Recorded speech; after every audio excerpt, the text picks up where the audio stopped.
মাসের মাথায় আমি যতটুকু জানি আপনাদের একটা অনলাইন দেবে, সেটা হচ্ছে 12,000 টাকা। এটা জানি বললাম।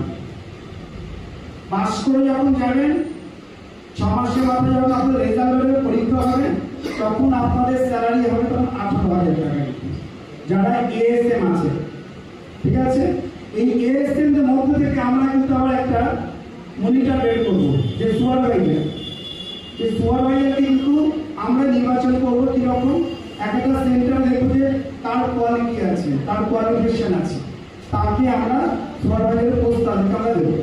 এই সুপারভাইজার পোস্টটা কিন্তু তাদের স্যালারি মিনিমাম 28+ পাবে, ঠিক আছে।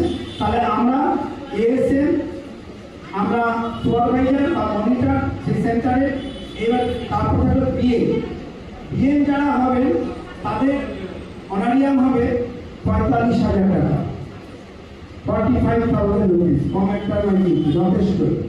একটা সরকারি চাকরি করতে গেলে তো প্রথমে এতটা দেয় নাকি, এখানটা আপনাদেরকে দেওয়া হবে। হ্যাঁ, অবশ্যই দেওয়া হবে, দায়িত্বটা আমি পালন করতে হবে। প্রচুর দায়িত্ব একটা বিএম। গ্র্যাজুয়েশনটা হলে পরে সব থেকে ভালো হবে, এবং কম্পিউটার সম্পর্কে জ্ঞান থাকতে হবে। কারণ স্টকের ব্যাপার আছে, আপনাকে টাইম দিতে হবে।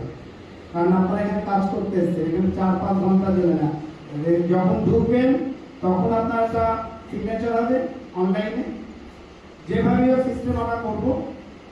আবার যখন বেরোবেন তখন আপনাকে ওটাকে দেখে নেওয়া হবে। সিসি ক্যামেরা আমরা প্রত্যেকটি সেন্টার আমরা রাখার ব্যবস্থা করবো, কারণ আমাদের এখানে ছেলে আর মেয়ে মিলিয়ে কিন্তু আমাদের সেক্টরে থাকতে হবে। খালি ছেলে থাকবে তা কিন্তু হবে না, মেয়েকেও কিন্তু রাখতে হবে।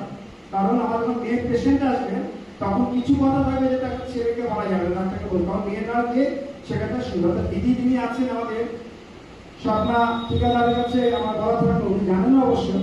আপনি যে খেয়াল রাখবেন যে প্রত্যেকটি সেন্টারে যেন মেয়ে থাকে, আবার প্রত্যেকটি সেন্টারে যেন ছেলেও থাকে।